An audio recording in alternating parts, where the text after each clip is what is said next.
उज्जैन में बीती रात अंबर कॉलोनी में रहने वाले शुभम उर्फ चिंटू बोरासी पिता कमल बोरासी अपने घर में जहरीला पदार्थ खा लिया। परिजनों ने उसे जिला अस्पताल में भर्ती कराया, जहां उसका उपचार जारी है। इसकी जानकारी लगते ही सुबह चामुंडा माता चौराहा पर ई रिक्शा संचालक एक बार फिर आंदोलित हो गए।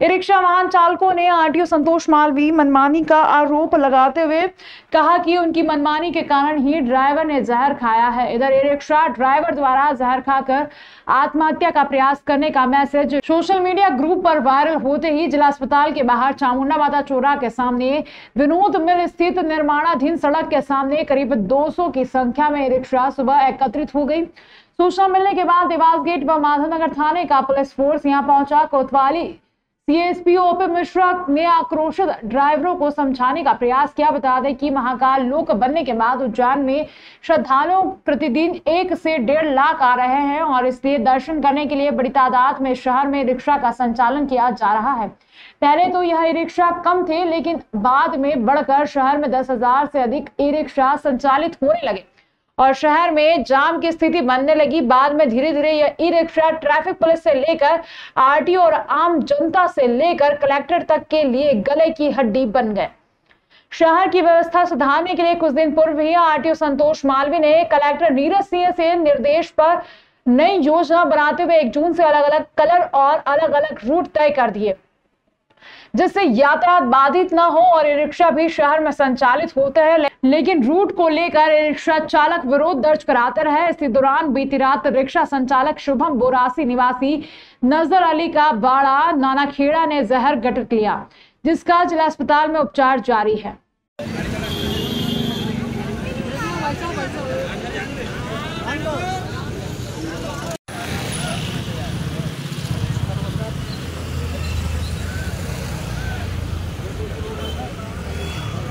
4-5 दिन से सरंग पुलिस वाले मेरे तो परेशान कर रहे थे। गाड़ी रोकना, कागज़ मांगना, कागज़ दे देना, लाइसेंस भी दे देना। उसके बाद बोले रूट लेने जाओ। अभी आपकी गाड़ी छोड़ रहे, नहीं तो हम थाने पे जमा कर देंगे। स्टेशन आया, स्टेशन से चौकी पे से रसीद कटवाई। रसीद कटवाते 4 सवारी 40 रुपये में छोड़ने जा रहा था। महाकाल मंदिर दौलत जन पे फिर रोक लिया पुलिस वालों ने। लाओ कागज़ बताओ, रूट बताओ, कहाँ था रूट मिला। मैंने ये बोला मालिक हम सब गए थे रूट लेने, वहाँ रूट हमारा आया नहीं है और हमें रूट चाहिए भी नहीं है। उसके बाद भी ज़बरदस्ती रूट के नाटक करते हैं, तो इस चक्कर मैंने जेल खाया। हमें रूट नहीं चाहिए। अगर रूट मिलेगा तो मैं क्या कमा लूँगा। 500 रुपये में घर नहीं चल सकता है मेरा। 350 रुपये भाड़ा दे दूँगा, क्या मकान की किस्त भर लूँगा, किराया दे दूँगा, क्या कर दूँगा। अभी मकान मेरा किराए का है, घर का भी मकान नहीं है। पहले भी किराए में ही पैदा हुआ हूँ, तो किराए में लिया हूँ मैं। सर कि हमारा कि चिंटू भाई बोरासी है, इंदौर पे निवास करता है। कल घर से बाहर निकला, उसने गाड़ी निकाली और उसका तुरंत चालान बना दिया गया। तो वो थोड़ा गुस्से में, क्रोध में उसने अपना संतुलन खो बैठा और उसने पायदेन भी किया। क्या अभी कैसी स्थिति कहाँ पे बढ़ती है? उसकी स्थिति तो अब ठीक हैगी। अभी मैं उससे मिलकर ही आ रहा हूँ और उसने बोला कि मैं किराए के मकान में रहता हूँ, मेरे परिवार का भरण पोषण करता हूँ, गाड़ी मेरी किराए की हैगी। अब मैं कैसे कार्रवाई करूँ, अब मेरे घर का पलायन में कैसे करूँ कि मैं इतना परेशान हो जाऊँ कि जिस चौराहे पे जाए वहाँ पे पुलिस वाले चालान बना रहे हैं। अभी आपको 10 दिन का समय दिया, फिर कैसे चालान का बनाया? हमने अभी आरटीओ अधिकारी जी एसपी साहब से मुलाकात करी थी। हमने उनको आश्वासन दिया था यातायात सुधारने में आपका साथ देंगे और उसकी हमने सहमति भी प्रदान करी। पूरे सबको मालूम है और मेरे पास प्रशासन से हाथ जोड़कर ये निवेदन है कि जो रूट की समस्या है इसको ख़त्म किया जाए। भले से आप हमें 10 घंटे गाड़ी चलाने की इजाज़त दिए तो हम स्वतंत्र होकर गाड़ी चला सके, क्योंकि गाड़ी तो हम 2 शिफ्ट में चलाएंगे तो ट्रैफिक तो इससे ही कम हो जाएगा। अभी कुछ दिनों पूर्व आरटीओ के द्वारा क्षेत्र में ई रिक्शा का रूट डिवाइड किया गया है। उसके विरोध में 3 दिवस पूर्व इनका प्रदर्शन हुआ था ऑटो रिक्शा वालों का। आज पुनः ऐसी सूचना बताई गई है कि एक ई रिक्शा वाले के द्वारा कुछ जहर खाया गया है और उसके विरोध में ये लोग यहाँ पे इकट्ठे हुए हैं। अभी संबंधित ई रिक्शा चालक जो कि हॉस्पिटल में भर्ती है उसके बारे में जानकारी ली गई है। डॉक्टर्स ने बताया है कि रात में अत्यधिक शराब पीने की अवस्था में इसको सिविल अस्पताल में अर्ध बेहोशी की अवस्था में भर्ती किया गया था और बाद में ऐसा उसने खुद बताया कि उसने कुछ चूहा दवाई वगैरह भी खाई थी। अभी उसकी हालत स्थिर है और यहाँ पर भी ई रिक्शा वालों से बात हो रही है और उनकी जो भी मांगे हैं शासन प्रशासन तक पहुँचाई जाएंगी और इनको समाधान करके डिस्पर्स किया जाएगा। राज्य शासन द्वारा दिए गए दिशा निर्देश के क्रम में कलेक्टर नीरज कुमार सिंह एवं आयुक्त आशीष पाठक के निर्देशानुसार सोमवार देर रात्रि को जिला प्रशासन एवं नगर निगम के अधिकारियों द्वारा महाकाल क्षेत्र में संचालित हो रहे होम स्टे का निरीक्षण किया गया। होम स्टे संचालन से संबंधित दस्तावेजों की जांच किए जाने के साथ ही होम स्टे संचालन के नियमों का पालन किए जाने की जांच की गई।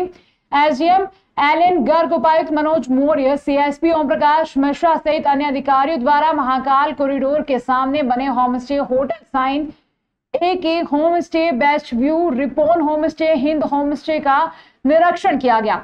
निरीक्षण के दौरान होम स्टे संचालन से संबंधित दस्तावेज नहीं पाए जाने, होम स्टे के बाहर संचालन अथवा मैनेजर का नाम, मोबाइल नंबर इत्यादि अंकित नहीं होने, भस्मारती की जानकारी का बोर्ड नहीं होने तथा होम स्टे संचालन के नियमों का पालन नहीं किए जाने पर 5 होम स्टे को सील किए जाने की कार्यवाही की गई। कार्यवाही निरंतर जारी रहेगी। कार्यवाही के दौरान नगर निगम कार्यपालन यंत्री NK भास्कर, सहायक फायर ऑफिसर आदित्य शर्मा एवं निगम के फायर विभाग की टीम उपस्थित रही।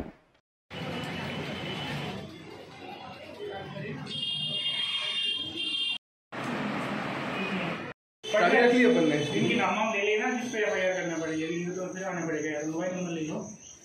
क्या लो इसको आपसे जैसा कि आप लोगों को पता है कि जो होम स्टे में जो लोग रुकने आते हैं, श्रद्धालु भस्मारती के लिए आती हैं, उनके साथ कई बार धोखाधड़ी की शिकायतें आ रही हैं। उनसे अवैध वसूली की जाती है। होटल में रुकने के नाम पर कुछ अलग दिखाया जाता है वेबसाइट पर, और जब वर्तमान में जो मौके पर सुविधाएं अलग मिलती हैं, इस अर्थ हमने महाकाल घाटी के आसपास के क्षेत्रों में होम स्टे और होटल्स की जांच की जा रही है। जो होटल्स राय अधिनियम का पालन नहीं कर रहे हैं, उनकी जो प्रक्रिया है, उनके तहत होटल को आगामी जो उनकी कमियां हैं, जब तक वो पूरी नहीं करते तब तक के लिए उनको सील किया जा रहा है। किस प्रकार की कमी दिखी है आपने? जैसे हमने देखा कि जो श्रद्धालु आ रहे हैं, उनके रुकने की व्यवस्थाओं के साथ साथ उन्हें भस्मारती की जो दान राशि है उसको दर्शाने वाला बोर्ड चाहिए, और काउंटर पर मैनेजर का नाम, मोबाइल नंबर अंकित होना चाहिए। सोशल मीडिया पर इन्हें अपनी होटल का प्रचार डालना चाहिए कि हमारे यहाँ यही सुविधाएं, कोई फेक तो नहीं है। तो ये सारी कमियाँ मौके पर नहीं पाई गई। तो जब तक कि इनकी कमियों को दुरुस्त नहीं करते तब तक के लिए इन्हें सील करने के निर्देश दिए हैं। अभी बेगमबाग और महाकाल क्षेत्र में काफ़ी बड़ी तादाद में होम स्टे शुरू हो गए हैं, जिसमें से बहुत सारे ऐसे हैं जो कि पंजीकृत भी नहीं है, और कुछ पंजीकृत होने के बाद में जो नॉर्म्स हैं, रूल्स हैं, रेगुलेशंस हैं, उनका पालन नहीं कर रहे हैं। जैसे कि होटल मालिक या होम स्टे मालिक का नाम अपनी दीवार पर पेश करना, या फिर संचालक की जानकारी, उनके मोबाइल नंबर, निकटतम थाने की जानकारी, इसके अलावा CCTV कैमरे का इंस्टॉलेशन और अपनी एक रेट लिस्ट का प्रदर्शन, ये चीज़ें नहीं की जा रही हैं। इसके संबंध में प्रशासन और पुलिस नगर निगम की संयुक्त टीम के द्वारा बेगमबाग क्षेत्र में कुछ होम स्टे पर दबिश दी गई है, और उनमें कुछ में अनियमितताएं पाए जाने पर 5 होम स्टे सील किए गए हैं। सोमवार को कलेक्टर नीरज सिंह के निर्देश पर खाद्य सुरक्षा विभाग द्वारा बाजार में विक्रय हो रही विभिन्न प्रकार की हरी सब्जियों की जांच एवं सब्जियों के नमूने संग्रहित कर प्रयोगशाला भेजे गए। विभाग द्वारा मक्सी रोड सब्जी मंडी में पहुंचकर विभिन्न सब्जी विक्रेताओं के खाद्य लाइसेंस की जांच की गई एवं नमूने संग्रहित किए गए। बसंत दत्त शर्मा, खाद्य सुरक्षा अधिकारी, खाद्य एवं औषधि प्रशासन जिला उज्जैन ने बताया कि खाद्य सुरक्षा अधिकारियों की टीम द्वारा सब्जी विक्रेता भोला सब्जी भंडार, रूप सिंह माली, गोविंद सिंह राठौर, महेश नरेश अकोदिया, सत्यनारायण बाथम आदि ने विभिन्न हरी सब्जियों जैसे टिंडा, ककड़ी, गिलकी, भिंडी, हरी मिर्च, गवार फली, चवला फली, परवल, गाजर, खीरा, शिमला मिर्च, लौकी, बैंगन आदि के नमूने लेकर प्रयोगशाला जांच हेतु भेजे गए हैं। बिल्कुल, जैसा कि मौसम चेंज हो रहा है और मौसमी बीमारियों को सीजन आता है, तो जिला कलेक्टर महोदय द्वारा जो हमें निर्देश दिए गए हैं कि सब्जियों की भी जांच करवाई जाए कि कहीं ये दूषित पानी से तो नहीं उगाई जा रही, और इनमें कहीं बैक्टीरिया जो ई कोलाई जनरली पाया जाता है उसकी जांच, या आर्टिफिशियल कोई कलर तो इनमें नहीं है। तो इसके लिए आज हमने ये सब्जी मंडी में से हम जो दुकानें हैं और संग्रहित करता हैं, इनसे नमूने जाँच के लिए ले रहे हैं।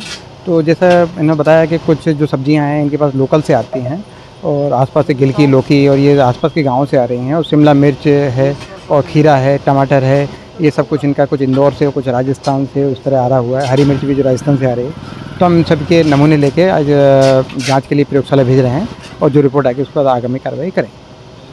गंगा दशहरा पर्व पर 15 एवं 16 जून को आयोजित मां शिप्रा तीर्थ परिक्रमा की तैयारियों का मंगलवार को कलेक्टर एसपी ने पूरे परिक्रमा मार्ग का निरीक्षण कर व्यवस्थाओं का बारीकी से अवलोकन किया। नगर निगम सभापति कलावती यादव ने भी व्यवस्थाएं देखी। मुख्य कार्यपालन अधिकारी जिला पंचायत मृणाल मीना, अतिरिक्त पुलिस अधीक्षक जैन सिंह राठौर, अतिरिक्त पुलिस अधीक्षक गुरु प्रसाद पाराशार सहित मां शिप्रा तीर्थ परिक्रमा समिति के नरेश शर्मा, राजेश सिंह कुशवाहा, अनोखीलाल शर्मा, मंडलोई सहित अन्य सदस्य भी उपस्थित रहे। अधिकारियों ने सबसे पहले रामघाट पहुंचकर 15 जून शिप्रा तीर्थ परिक्रमा के शुभारंभ कार्यक्रम अंतर्गत पूजन मंच आदि व्यवस्थाओं का अवलोकन किया और आवश्यक दिशा निर्देश दिए। उन्होंने 16 जून की संध्या पर घाट पर पूजन चुनरी अर्पण की तैयारियां भी देखी। साथ ही 15 एवं 16 जून को होने वाले कार्यक्रमों में मंच निर्माण, श्रद्धालुओं का आगमन, निगमन आदि व्यवस्थाओं के बारे में जानकारी ली और कार्यक्रम की समुचित व्यवस्थाएं सुनिश्चित करने के निर्देश दिए। नगर निगम सभापति कलावती यादव, कलेक्टर और एसपी ने मां शिप्रा तीर्थ परिक्रमा मार्ग का भ्रमण कर हर पड़ाव स्थलों और व्यवस्थाओं का जायजा लिया। निरीक्षण के दौरान कलेक्टर नीरज सिंह ने नगर निगम के अमले को यात्रा मार्ग के घाटों पर सघन साफ सफाई सुनिश्चित करने के निर्देश दिए। उन्होंने कहा कि अतिरिक्त स्वच्छता कर्मियों को नियोजित कर घाटों की सफाई और कचरा निष्कासन किया जाए। उन्होंने सुरक्षा के दृष्टिगत घाटों पर मार्किंग भी कराने के निर्देश दिए। उन्होंने यात्रा मार्ग के भ्रमण के दौरान मार्ग पर झाड़ियों की छटाई और ट्रैफिक प्रबंधन करने के भी निर्देश दिए कि यात्रा मार्ग पर रेत, गिट्टी, निर्माण सहित अन्य सामग्री को हटाए। यात्रा मार्ग पर जगह जगह शीतल पेयजल और शामियाने की व्यवस्थाएं रहे। उन्होंने अधिकारियों को निर्देशित किया कि सौंपे गए कार्यों को समय पर पूर्ण करें।